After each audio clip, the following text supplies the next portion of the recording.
Hi, welcome to the Cinematography Salon podcast, a show about celebrating cinematography and inspiring both the current and next generation of visual artists, exploring the latest trends, techniques, technologies, and culture, and featuring exclusive interviews with some of the most talented and innovative cinematographers working today.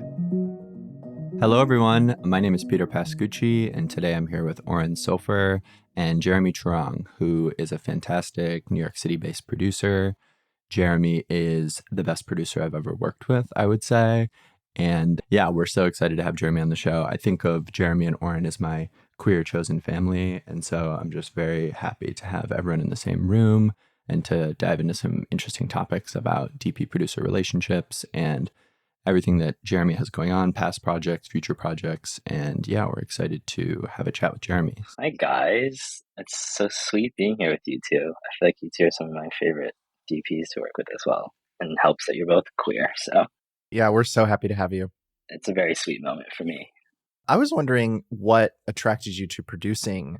Maybe sounds like a glib question, because as a DP, I always look at producers and I'm just in awe because I'm like, I could never do that job. Truly, it's a lot of work. It's working all the time. It's quite thankless, just creating and upkeeping the behind the scenes infrastructure to make something happen. And if you do your job really, really well, nobody notices it. That's the ideal version of it. But I imagine there must be something satisfying about making a project happen and carrying it through. But that's always just been sort of an assumption of mine. So I'd be curious to hear from you, like, what do you enjoy about producing? I sort of accidentally came into it too, I think. I was like an AC before, or like I worked in camera stuff often. I like AC for Peter once, I think. Really? Yeah, when I was in college. And it got to the point where I think a lot of the people I knew that were DPs actually had to direct films to like literally graduate college. And it just became easy, I think, to, like having an understanding of like set and like cameras and how to shoot something actually in an actuality. I think it made it a very easy transition for me to like go and produce films where like you understand how much things cost, you understand how hard a crew works. And something about producing, I think, it's almost like, in my mind, like commercializing my toxic trait of being a people pleaser. And I found it to be like a lot more creative than I ever really would have thought it to be. I think it's really, in my mind, like the only role where you actually have to be so knowledgeable about things that you have no business knowing, and it makes you inquisitive. Like you're always researching like how much things cost, how to do things, and learning new tools and new ways of doing things. And it also sort of like requires you to be in constant communication with almost every single department. And I really like that. I love that it's not an insular role in that way. It's like you talk to the clients, you talk to the directors, you talk to DPs and production designers. It's like allows you to like really be a people person in that way, and puts you in a very like unique position when it's your job to like not just do the work, but also be like highly informed about what everyone else's work actually is. And I've always found that to be really cool because, you know, at the end of the day, it's like our job actually is taking everyone's information and everyone's expertise and then creatively coming up with what we're actually doing, because the director's vision is not often the only vision. And Oren, I think it's like a good point, like the fact that it's somewhat of a thankless role. Like I think what's funny, the further I get into things, is like every department wants to make it seem like their life's the hardest. The DP is like complaining about such and such, the production designer is complaining about. But the only role that really like deserves to complain is the producer. Yes, and the AD. And the AD, yeah, exactly. No one else really has any reason to be complaining. No, DPs really have nothing to complain about. No DP should ever complain about anything, honestly. I'd say, yeah, the AD is probably the only more thankless role, only because they truly are invisible in the background, like to an outsider. Like at least producers win Best Picture. You get that one bonus like at the very, very pinnacle of your career that you could potentially, like you walk away with the Best Picture Oscar, and the AD gets nothing. But the AD also, they have a union, so I don't know, maybe they do get a little bit of an extra perk. They get healthcare. Yeah, sure. I think that's a win. It's a pretty fair trade-off. The reason I bring it up though is because I feel like even though that's how it is, like it's such a difficult role and stuff, like one of the main reasons I think Jeremy is such a talented and skilled producer is because a lot of that, with a good producer, that stuff fades into the background. And I do think that there is like quite a bit of creativity that does steer these choices. And like, I think that it's like what you're saying, Jeremy, like you really have a hand in every single element. And I think that, yeah, it's super impressive to see the way that you're able to steer things at a much higher level and set people up for success. That's like the biggest thing that I'm always wanting to work with producers that set the crew up for success. And I feel like that's always been something that you really emphasized. Yeah, 100%. Yeah, and just to spin the narrative on you guys too, I think the reason why I like working with you two as DPs is like you two are always like so prepared, I feel like, and you come into conversations with producers oftentimes like knowing what you want to do. And I think that's really important. It's just having like clarity about what it is you want to do, but also being like really ready to, I think, make compromises and make changes, because at any scale of film or budget, there is never enough. It's somewhere. It always becomes a thing where it's like, even given unlimited resources, like things can even just go wrong. And being able to work with DPs that not only like are attuned to like the fact that things may need to change or things inevitably change just makes our job like a lot easier, because we're always oftentimes delivering the bad news.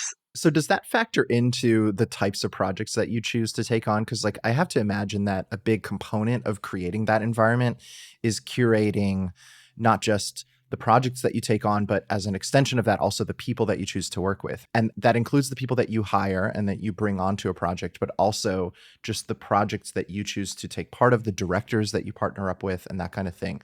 So is that a factor? Like, can you talk a little bit about what criteria you use when selecting which films and music video commercial projects to take on to produce? Yeah, I think for me, like first and foremost, it often is almost always people related. If it's someone that's coming to me that I really like and someone that I really support or someone I really want to work with, regardless of what that project is, most of the time I'm going to be down. And there's obviously layers to that too, right? It's like if you get the first draft of a script, it's almost always going to be terrible too. So it's like doing the work, I think, to not just look at something and be like, this is what it is. Do I want to do it? But also having a little bit of foresight to be like, this is what this project could be. And this is what life it could live.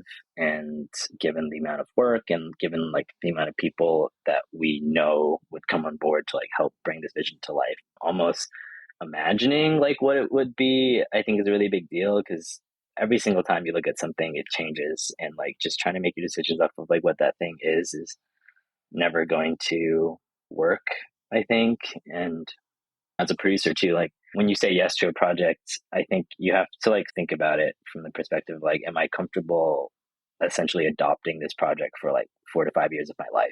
Because that's essentially what the ask is when you get to longer form work. And so it's like, yeah, if I like this project, that's one thing, but can I see myself like really sticking with this project and like having the passion to like keep it going and making sure that it like has the best life it can have for like years and maybe the rest of your life?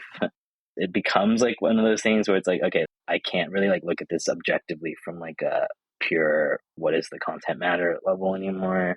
It becomes so much more than that. It becomes like who's involved, who do I care about, is the message that this film tells the message that I like would have and be proud to like scream from the rooftops. And it becomes in a weird way like somewhat illogical. I don't know if that's the right term. That foresight is such a nuanced part of our work. And I feel like as DPs, we have to tackle that as well, where it's like, oh, we'll do this small budget for this director and maybe that'll turn into something, or establishing a relationship with a production company or something. But I think that, yeah, you've always struck me as someone who really does have like great foresight and is able to curate projects in a way that end up reflecting probably like what you're trying to put out there. And it's a beautiful thing. I think in the case of both of you, like I'm just honestly so excited to see the way that you each ascend into like feature narrative world and take the world by storm. It's going to be pretty incredible. But you said to me, Jeremy, at one point, like you were talking about prioritizing better paying opportunities for DPs, which I think ties into this a little bit, because it's this idea of like knowing what you're signing up for at the beginning and knowing what's being asked. And what you said was you were talking about having certain DPs on lower budget passion projects and low budget narratives, and how like you were going to work on really prioritizing like getting those same folks on like better paying commercials or shorter form or things that would diversify that kind of relationship. And I just thought that like that attention to equity in terms of the people you hire and the crews you assemble and stuff was really inspiring and interesting. I don't think it's necessarily the viewpoint of all producers. And so, yeah, I'd love for you to like elaborate on that and what your thoughts are on trying to push for that. Yeah, I think it's a sentiment I think that extends beyond DPs, like to just crew in general and like people that we work with in general. And it's, I think oftentimes like the idea of like a low budget project, whether it be like commercial or like a passion project for narrative stuff.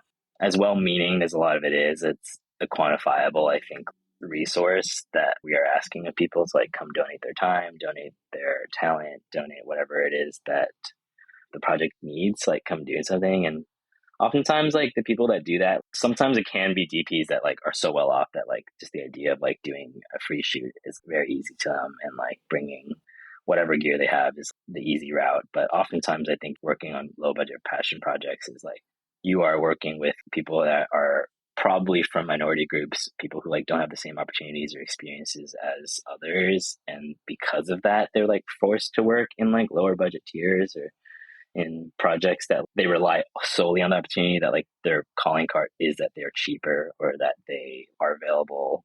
In a way, to me, it's like we're tapping into like a pool of people that probably don't have the same opportunities and like most likely don't get those opportunities unless it's like a low budget passion project. And I just feel like it's one of those things where it's like as much as possible, like we should grow together. And if I'm producing a low passion project one day, I might be producing like a big campaign commercial the following day, and there's no reason why I should be thinking like, oh, I should only be hiring someone of a high budget commercial campaign tier now that I'm doing that project, when I've had a great experience working with this person at a low scale. And so I think it extends to crew too, I think, in the way that like as producers we are oftentimes, regardless of the fact that this project may be like a director's passion project, we are the ones that hire people, and we get the sense often that we are asking favors of people, or like we are essentially like asking people on behalf of the production to like do things. And I just feel like as much as possible, like when the opportunity arises, to like pay people back for that stuff, A, monetarily, but B, to like give people the opportunities that as producers, like we have the rare opportunity sometimes to like make those decisions, to like uplift people in the way that I think sometimes directors, that doesn't apply. Like it's not our decision oftentimes in those spaces, but where we have the option, it's like feels like the great way to raise us all up. I think that's such a great way to approach the producer crew relationship, and is really refreshing to hear. And obviously it's something that I've really noticed in our collaborations, in the short films that you've produced that I shot, that have always had that feeling in terms of the crew that were coming in and working together. And those are honestly the smoothest, best shoots that I've done, like at that budget level. And these are like very low budget shorts that never felt like a struggle and never felt like starved of resources or whatever we need, even though they were extremely low budget. It was like you always did just such a good job of bringing in the right people and the right crew and curating those attitudes and everything and creating that environment where this feeling wasn't there. But on other productions, and maybe you've encountered this with other crews that aren't Peter or I, there is this baseline assumption that I've found in the industry that it's like crew versus producers. And that's something that's always frustrated me, only because like that shouldn't be the default. But for a lot of people, that feels like the default, especially from the crew side. Well, I mean, I can speak to it from the crew side, but I want to hear your perspective from the other direction, that people do end up working with producers who screw them over, or who nickel and dime things, or who engage in shady business practices. So like these people are out there, and also crew that engage in those behaviors too, right? So people have their defense mechanisms up. They have their walls up and they have their armor to protect themselves from past experiences that they may have had. And it creates this completely unnecessary, like, I don't know, animosity, I guess, between crew and quote unquote above the line, like the production side, where it can feel in people's heads, or people can assume in their heads, that I need to protect my territory. I need to protect the cinematography. I need to protect what I need. And the producer's job is not to help me, but it's to protect them. What do you think about that? We've been talking about intentionally disrupting that, but I'm curious, like, I don't know what your reaction is to it and how you've experienced it from the opposite direction.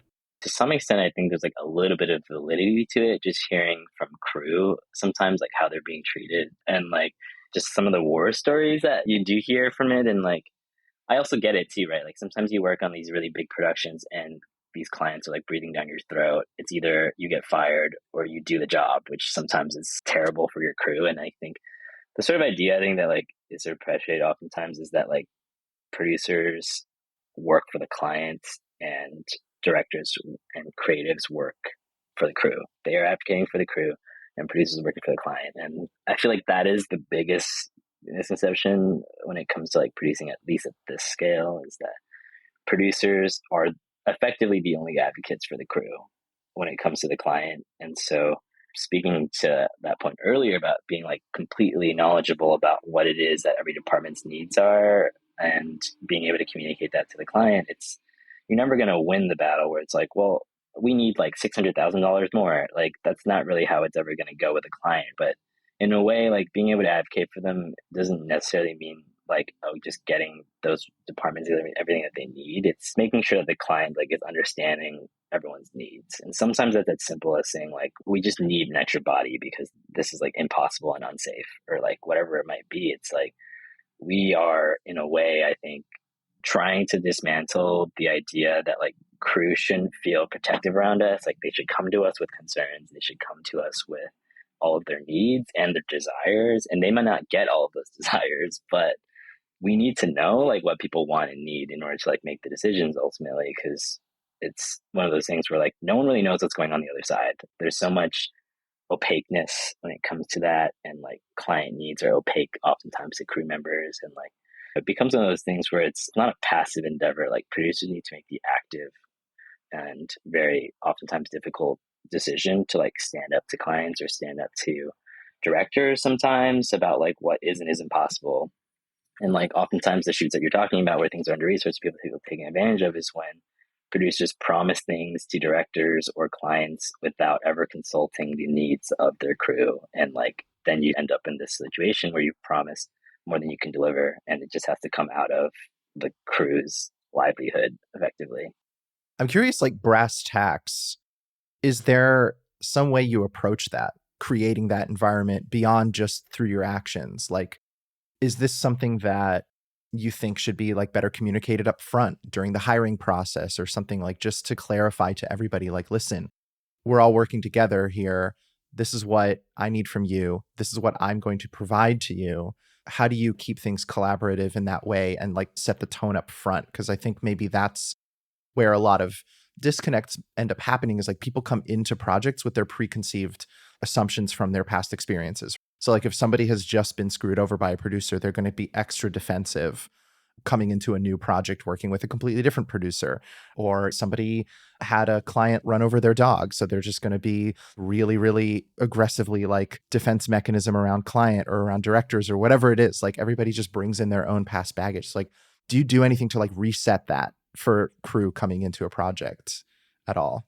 Yeah, I think at the base of it really is like way more communication than you would ever expect, regardless of people's battle scars. Like, I think there's just like a lack of communication in general from producers to like crew members. And I just feel like just the sign that like a producer is like willing to communicate and like is being like overly communicative does a lot just to like help assuage any concerns. And in my experience, like being able to like work with people who are bringing up very valid concerns about like things that have happened to them before and like reasons why they won't do that.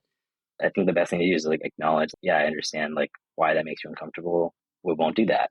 But like, here's something else that I need from you. And like, I need you to do this. It's this back and forth situation where like you can't get around people's non-negotiables, but it's like very easy to work around once you're aware of everyone's non-negotiables and like where their sensitive spots are even on both sides. I think it's so super valid. And I feel like what you said about trying to avoid it being a passive process and trying to be active is something that I've definitely seen you do on set, and something that I feel like people on all sides of the equation could take something from, because it's like as soon as things get siloed and as soon as people are making assumptions, that's when stuff gets messy. And increasingly, I think like the things that make me itchy on projects is when there's finger pointing happening in any way, like whether it's the art department pointing fingers at the cinematography department or producers pointing fingers at cinematographers, or like any of that feels just strange to me, because I'm like, at the end of the day, at least where I'm at, it's like there's very rare situations where I'm like, I absolutely need all these things for myself. Like, I think when it's thought about more as like what's in service of the project or what's in service of the creative, then it's like so much more productive. And I think it's a really good point what you brought up, where it's like when even that becomes a roadblock because the creative doesn't align with the budget, like that's when someone in the role of a producer has to really step up to either a client or to a director. And yeah, it's just really interesting to hear like how that all plays out. It's such a fine tightrope that you have to walk, because On the other side of it, I'm certain, I don't know if you've encountered this specifically, and please tell us if you did, because we want to hear about it. But certainly not from Peter or myself, but there are DPs out there who like go into overtime because they take too long to do things that maybe they shouldn't have spent a lot of time on, or some DPs who like need to bring on certain equipment that their only ulterior motive to do so is to make back the investment that they spent on the equipment and not necessarily for the benefit of the project, or any other litany of things that naughty DPs do that, again, is not Peter or I, because we are angels, sweet innocent angels that would never do such a thing. But how do you deal with that? Like, on the other hand, you have to sort of balance between, you have to advocate for crew in front of the client and in front of the director and keep expectations realistic and keep everybody collaborative and on the same page and moving forward. But you have to do the same with crew. Like, there are considerations that you as the producer like have to hold the considerations of the client as well, and the director and the budget and the project. And sometimes crew does bump up against that. So like, how do you handle that from the opposite direction? I mean, I've only ended up in that position like a few times, and I think obviously as much as possible, it's like having these conversations like in the selection phase of things where it's like there's so many talented DPs out there where it's like some people just need certain amount of resources because they're used to it, and like that's not their fault necessarily. They're just not right for the project maybe. But like sometimes when you force it, or like a director really wants to work with that person and they won't budge, and like you're getting into a situation like you just know as a producer, you're going like this is like that person is not going to do well in this setting.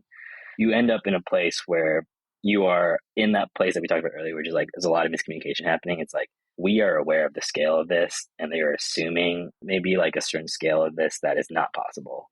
And so you end up in this place where you're under delivering as far as gear or rates to their crew and expectations to DPs about what is possible and what's available to them. And then you're also in this place where like you can't really do anything about it with the director because this director really wants to work with that one DP. I find that the middle ground oftentimes is like being, I don't want to say like naive about it, but being like very optimistic about what it is that you're able to provide. As far as like being able to communicate with the crew and being able to communicate with like DPs, knowing that you're going into it under resourced and you're going into it without the things that they need, I think it becomes one of those conversations where it's like, yeah, I think if we somehow can move like really fast on this, I think we can achieve everything you're talking about. And I think if we can swap out X amount of things and just get a steady cam in there for one full day and we get all of our motion shots, it becomes like a lot more involved in the creative process where it's like, this is not literally possible if we were just to do this the normal way. It becomes one of those things where it's like, your resources now and you know what people are expecting. And like, you almost have to come with like the even more creative solution to find a way that people can feel like they are being heard, where it's like this DP like needs steady cam. It's like, okay, well, let's get steady cam in there, but what does that cost us? Like, what can we work with to offset that cost? Can I do this or that? And sometimes it becomes out of your control. It's like we're pulling stuff from hair and makeup, or pulling stuff from like whatever. But when you're in that position, it's like you're almost just doing what you can and like hoping that it works out, but like having the most optimistic worldview of it. Yeah, all that makes total sense. And I really think it does come down a lot to, and this is something that I've been learning and experiencing as well, is like how much of it really comes down to the curation process of who you're working with before the project even starts. Like a lot of it comes down to that, and picking your collaborators and creating that, or making sure that you're creating that environment where that communicative, collaborative environment can happen. So to that end, have you found it easier to turn down projects as time has gone on? Like, do you find it easier to be picky at that phase? Was it harder at first to say no to things? Or what's your relationship with saying no to taking on certain projects as it relates to this issue as well, like in terms of picking your collaborators? I think it was really tough at the start. I think people oftentimes find themselves in places where they're like in budding parts of their career and they just feel like they can't say no to anything. And any opportunity is a good opportunity, even if like that is like grueling process or whatever. And I feel lucky, I guess, that it's been far enough along my career that I like have the confidence, to turn things down. But I think two, I'm not like necessarily seeking to like do work anymore to progress a career. To me, like our work is our livelihood, and also like just the sheer volume of like time that we spend like on set and in work, like it becomes our life. And so I just value working with people that I like and people that are going to be like good collaborators and like good people more and more, because it's like, yeah, it's work, but you're also just like literally hanging out with these people pretty much in the largest amount of interaction you'll have with anybody for that period of time. And you see them more than you see your family, you see them more than you see your partner sometimes. And when you think about it as like, would I be comfortable like spending 9 months with this person versus like, would I be comfortable working with this person for 9 months? It becomes a much easier decision whether or not you are going to say yes to a project or whether or not you are going to hire a certain person. And so like turning things down to me, I think has been a little more difficult because like the volume of work has just gone a lot better. Like everyone is a lot more talented, people are growing, and there are so many projects that I think deserve to be told. But when it comes down to it, it's like, if barring all content is good, it becomes a very big people thing where it's like, who do you want to like also invest your time in? Like you are investing 9 months of your own life to like make sure that this person's film is going to be successful or whatever it is. And that means a lot for growth as a director and as a DP. Like seeing these things grow is like a sort of unquantifiable thing where it's like you're providing a resource beyond just doing your job. Yeah, and I'm sure it gets harder also as your profile goes up and the profile of your company and the body of work that you're building and the attention that it gets, right? Like as those things grow, more people will come to you because more people will hear you on a podcast, for example, talk about the great environment that you create and have Peter and I talk about how great it is to work with you. And then more and more people will be like, oh, hey, maybe we should get Jeremy to produce our project. It just becomes harder. But I've definitely felt for me, like I feel the exact same as you. And obviously this is coming from a certain position of privilege of where I'm at in my career at this stage, to be able to say, like, I'm not only considering career growth in the choices that I make with the projects that I take on anymore, and like how much more important choosing the people that you spend time with is, and the people that you are collaborating with and spending 9 months together. That becomes so much more important to me now than it was 5 or 6 years ago. And it really does make all the difference. It's like, I don't know, life's just too short to be miserable at this thing that is more than work for all of us. Like it really is part of our life. And because it's part of our life, it's like we have to treat it with the same consideration as like our interpersonal relationships. You wouldn't date somebody that you're miserable with, I assume. Well, maybe some people, but this for different reasons.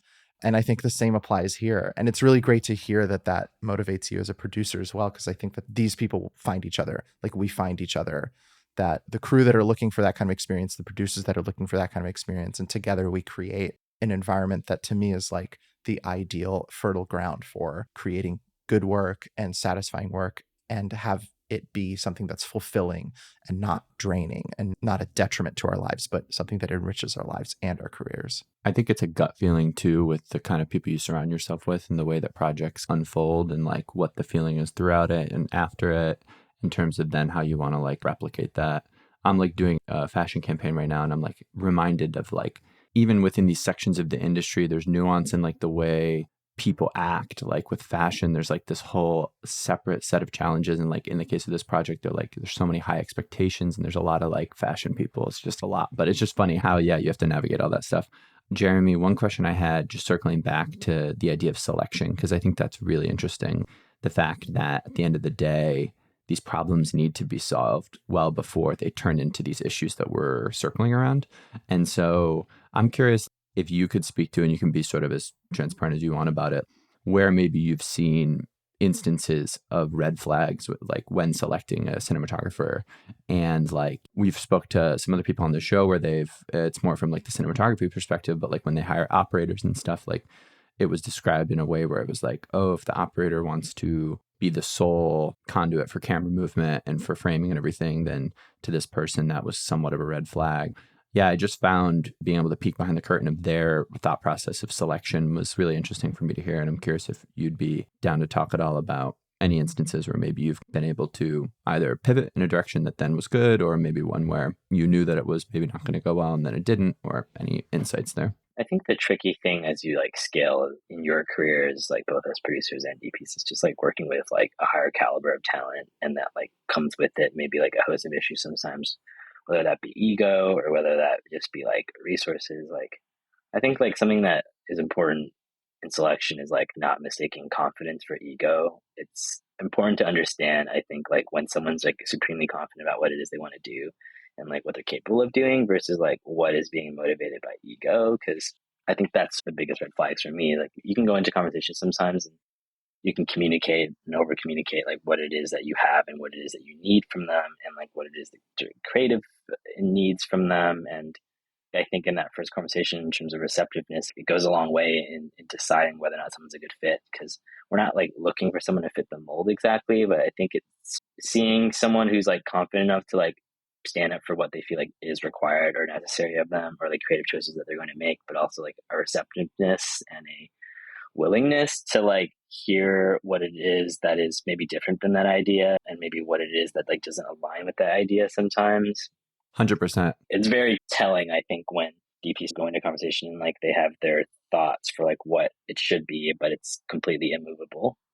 Yeah, one technique I like remember seeing an AD use was like saying like all I can do is like provide a recommendation of like what I think that, and I just that kind of vocab and some of the nuance surrounding like even just the way it's said or the way it's articulated makes, I feel like, a huge difference, because that is the difference between ego and confidence. Is like if you're justifying your requests in a way that is in service of the project, etc., then hopefully that's less of a flag for a producer or something. Jeremy, I just sort of alluded to vaguely the successes that you guys have had recently with the company and for you as a producer. And we wanted to get into one specific project that saw a great amount of success recently, which is the documentary 38 at the Garden, which follows Jeremy Lin's legendary season with the New York Knicks, which won a sports Emmy, which must have been pretty incredible. And we want to hear about that. But before that, just wanted to dive into something a little bit more meaningful that came up in that documentary. There's like a very heart-wrenching tone shift that happens in the documentary when Jeremy Lin reflects back and says that it's hard reliving these moments about that season because of how much worse it is now for Asian Americans than it has ever been. And it snaps you back into reality, really, like realizing on the one hand, like it's really amazing to be able to celebrate this great career and all these accomplishments and everything. But on the other hand, it definitely feels like there's been like a significant backsliding in a lot of regards in terms of safety and security for Asian Americans, and also the backsliding that we've been seeing in terms of queer acceptance and LGBTQ rights. So first off, on the topic of this documentary, as an Asian person yourself and a producer on the project, what was your experience dealing with that component of the doc, and in a larger sense, like that documentary within the context of what we've been going through socially over the last few years? I think it was the thing that stuck out the most to me when the projects first came, like through our director Frank. And it's one of those things where like the basketball component was almost like the least mentioned component of it, like when you start to pitch it to people. And it's funny because during the release it was marketed as such a basketball documentary and it really catches people off guard. I think at the core of it, it's like it's one of those things that just like it's so much more crushing when you like realize the duality of it. It's like contrasting of like what was effectively like Asian Americans' pinnacle of like both media representation and also just like media confidence in Asian Americans, contrasted with like we shot this towards the end of COVID, and so we were very much like still going through like very active, terrible things, and it was just like really chilling to like see all this happen, and to also I think have someone like Jeremy who like everyone at least in the Asian American community were very like colloquially aware of, like speak to these issues. Like in some ways, especially like with immigrant parents, they I think came here and always had this idea that they were gonna like keep their head down, like make some money, have a good life, and sort of like be quiet and live their life out. And Jeremy was like the first time, like 10 years ago when I was a kid, where like they had something else to talk about at the dining table, like with family, that wasn't just like day-to-day minutia. It was like something grand and something like crazy that like all you could do about was like talk about how crazy it was. It was just like such a phenomenon. And this project I think is like crazy to me because it represents the duality of even that conversation. During the COVID pandemic, like people were, at least in the Asian community, talking about how terrible it was for them and how people were like, I remember my family was like triple masking everywhere because not only were they like worried about getting COVID, but they were also just like worried about not living up to the perceptions that people had of them, and that they really wanted to make sure that people were aware that COVID was a big thing. And it just like was heartbreaking to see not only that within my own family, but also just like the amount of hate crimes and like media portrayals of Asian Americans during that time.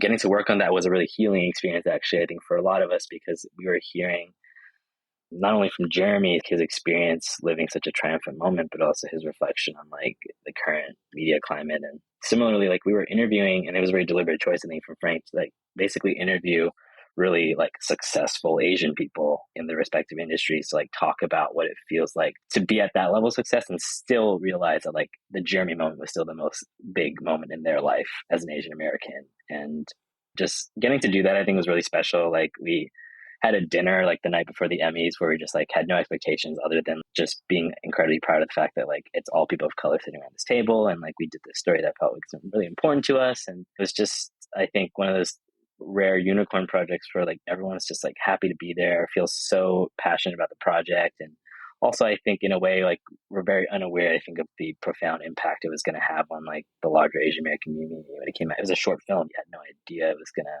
have that kind of reception. So beautiful. And you can really feel it watching it. Like you can feel that the moment was charged. You can feel that these celebrities dealing with those problems still. It just really shines a light on these issues. And it gets me thinking about how important it is to have that representative quality on a crew and on a project like that. And I think that's something that spreads across, that project, but a lot of your projects. And a question I wanted to ask is that a lot of your work deals with sensitive subject matter, and there's a quality of your work that it feels like innate, whether it's dealing with a queer story or in the case of 38 at the Garden, any of these stories, like there's something that just feels really authentic about them. And that's really not true of like a lot of commercials that we see that feature the LGBTQ community, other narrative projects. And I'm curious, like how you approach that and how you achieve that authenticity in these types of stories. Yeah, I feel like this is like maybe a sad reality, but oftentimes like both queer writers and people of color like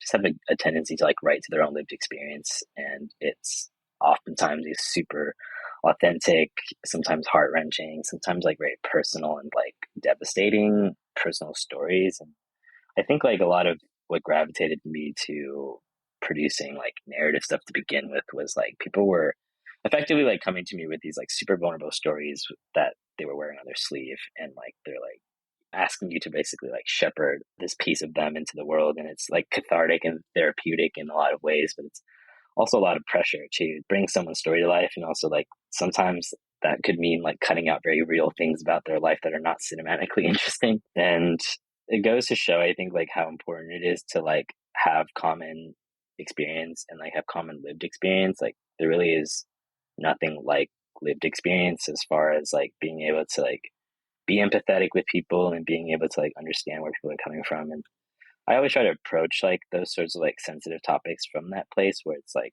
let's separate the personal trauma and the story that is like your story and the script, and like let's boil it down to like what is real to you and like what is important to you and what's important to the film, and trying to find like a middle ground for like what those things are. Because I think the biggest and sometimes most difficult thing about working on these personal stories is like really deciding what the gravity of like the situation and like what the importance of the story is when it comes to someone who does not share that experience with you, and like someone else who is watching it, and like what is it that you can like latch onto that's relatable to you if you like have, if you're not even close to the same person that's watching that film. And so a lot of that work, I think, oftentimes comes from like both having lived experience but also being able to distance yourself from it to have a different perspective.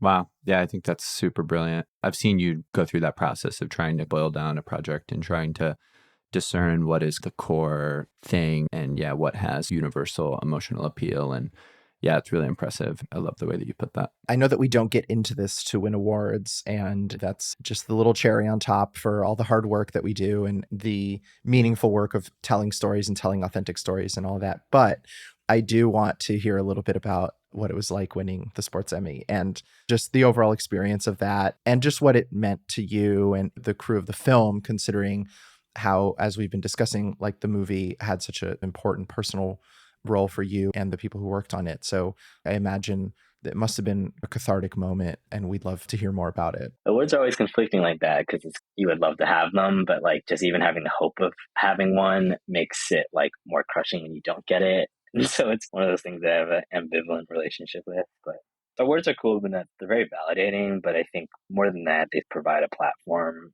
for you, I think, in ways that are different than like you could ever have personally. Like having something that's like at an Emmys level or an Oscars level, like it's like great for you as an individual filmmaker, but what it really does is like recognize, at least like commercially and like mainstream wise, like whatever that story is can succeed at that level. And I think that for us was like a really big deal, like on the team, is like this project has now gone beyond our wildest dreams, not just from like a career standpoint, but like this film is having this recognition, and it means this to like people who this film was never made for. Like oftentimes I think we make films like without the Oscars and Emmys and the whatever's in mind because it's so personal or it's so independent or it's so minute that it's like, oh yeah, those people would never like this film. And just to get that, I think is like even more shocking and really rewarding to see. So yeah, it's been really cool.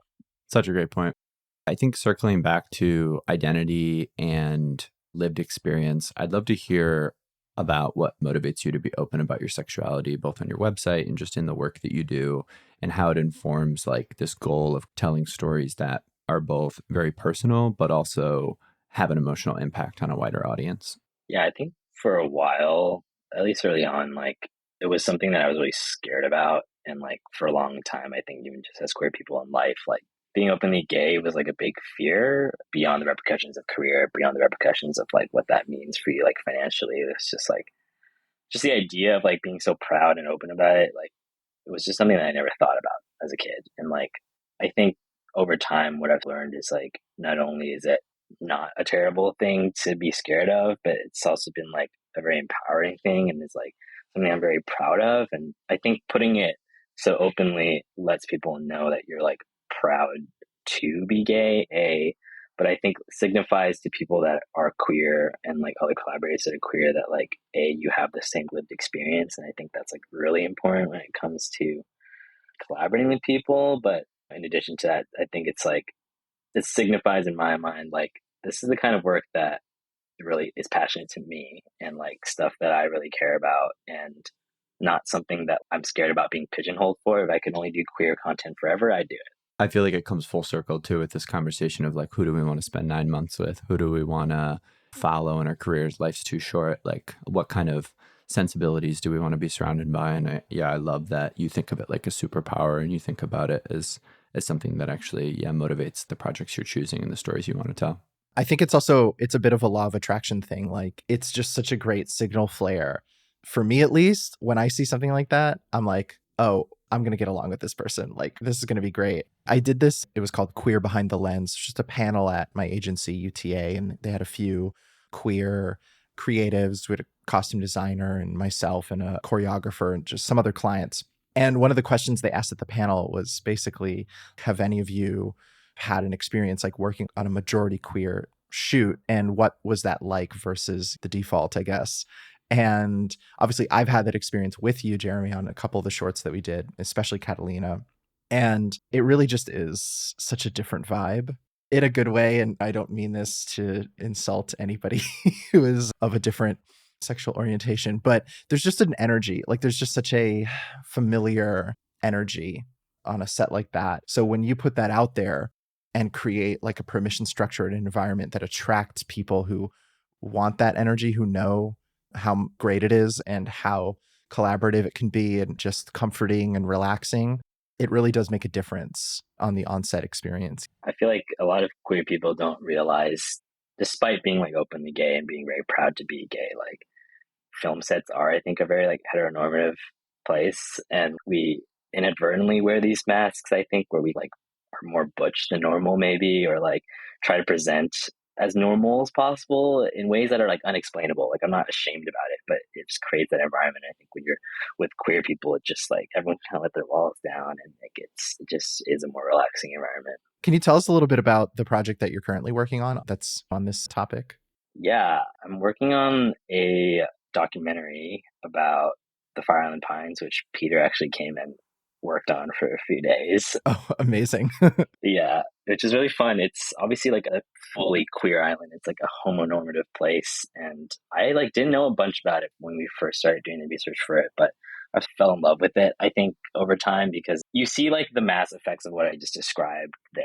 People get off the ferry and it's like everyone's walls are down, everyone's like the most authentic versions of themselves, and they are allowed to grow and allowed to come into like a level of confidence that I think doesn't exist when you're like worried about having to like present homonormative. And our crew for this was like basically all queer, and it was like a really different experience because not only were the actual subjects that we were filming really cool and the people we met and the environment really cool, but I think like our crew too, like I don't want to speak for Peter, but I think like came out there and like wanted to be out there. And like we were very indie shoot. We weren't paying very well. Like sometimes we couldn't pay at all. Like we were deferring. People were still excited to come and like be in that space because it was like so enriching. And I found that to be personally true for myself. Like even going there doesn't feel like work. It's like you just learn so much about yourself and you can come into like a level of confidence and peace that I think is just not present 2 hours away in Manhattan.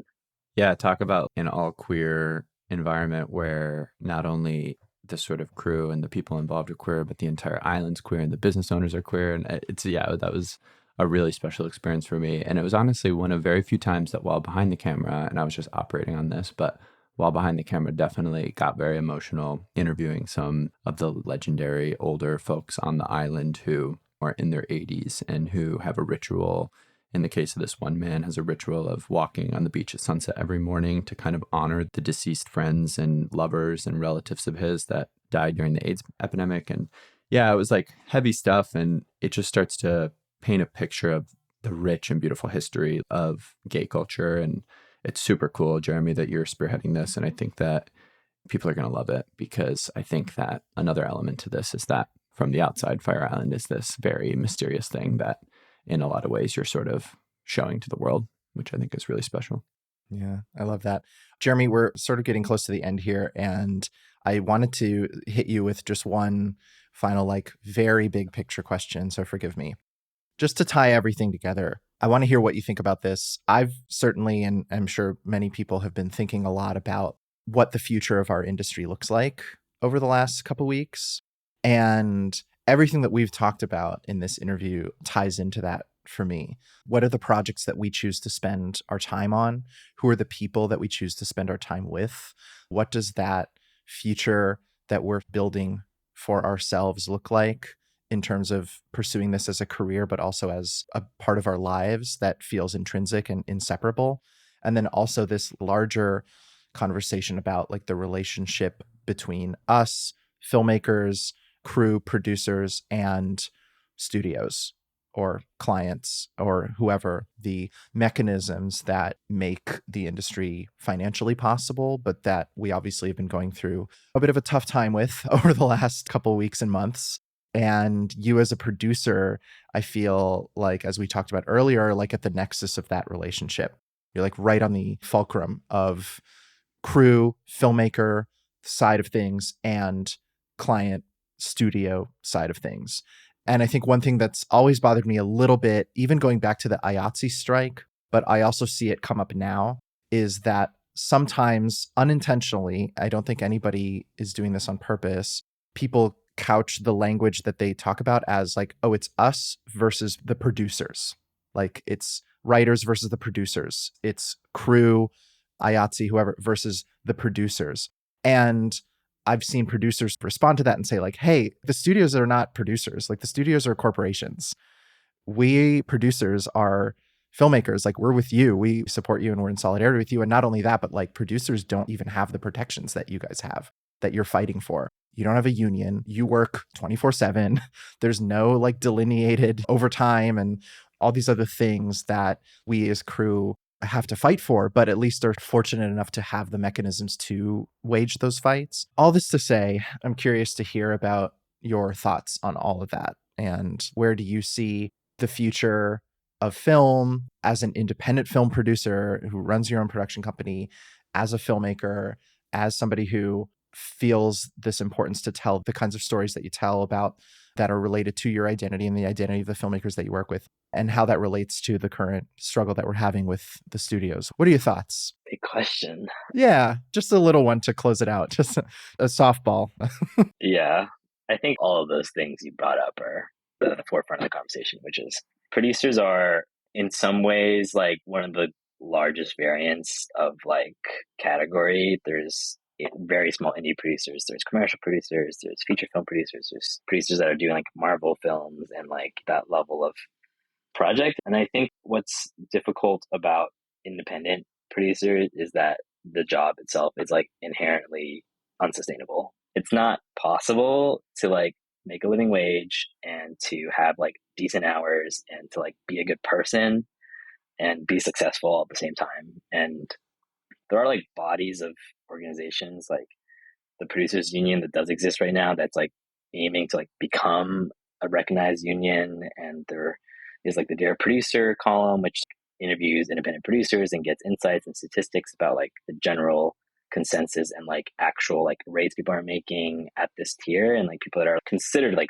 highly successful independent producers and how unsustainable it actually is when you look at the numbers. And it's just like one of those things where you have to just like basically be borderline psychotic in order to make this work full time and to like do it full time. And that's just like, I think, detrimental to independent film because it's a deterrent to film producers. It's a deterrent to being independent.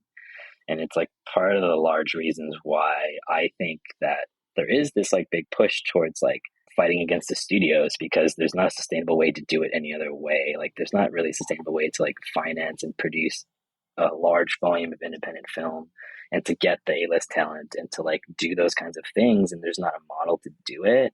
And so this conversation around the strike, I think, is important because I think there is a larger conversation to be had in regards to fighting for the crew and fighting for, and I include like producers in that, is like the people that are working on the films. But also I think it sparks a conversation of like, we have to fight this model because it doesn't work. And like, there isn't really a solution that's been provided yet that allows independent producers to like fill that role. And to me, like independent film is the solution. Like if there is a model to make independent film more sustainable, I think this problem largely goes away. I don't know what the answer is. I think it's really complicated. I think it's really difficult, but I think we're starting to see like the beginnings of a shift towards like recognizing like the value that independent film has both as an art form, but also as like commercial viability and its ability, I think, to also like bolster diverse communities and like give opportunities to marginalized people. Independent film is like where those things happen. It's like at the crossroads of inclusivity, of art, and commercial success. Like independent film just is successful, I think, maybe not at the same scale, but it's just completely unsustainable to do frequently. And so it's one of those things that's like a conundrum that I hope that people are like ready to talk about and like have further conversations on. And maybe we'll see like the changes of that in the coming years. But it's a thing that weighs on my mind is like, I'm like young and psychotic, but how long can I be that for? I know exactly what you mean. I've been going through the same thought process pretty much. I think that's super valuable and a great perspective on it. All right. Well, Jeremy, thank you so much for coming on today and for being vulnerable and for being brave. And I appreciate the work that you create and the way that it's added to the lexicon. And even for me, I see it as a beacon of hope. So very grateful for you and your work and for your time today. Yes, thank you so much for having me. It was really fun, and I'm so glad I get to see your lovely faces and talk to you all. It's a very lonely time, I feel like, in our industry, so this is always very appreciated. Oh, well, that's what we're here for. Thanks, Jeremy. Thank you. This episode of the Cinematography Salon podcast was produced by Peter Pascucci, Oren Soffer, and David Kruta, with original music by One Wave. We created this episode in partnership with the Cinematography Salon, and we would like to extend a special thanks to the salon community for sourcing topics for this episode. If you enjoyed listening to the episode, we encourage you to subscribe to our podcast and follow us on social media to stay up to date with our latest episodes and news. Thanks.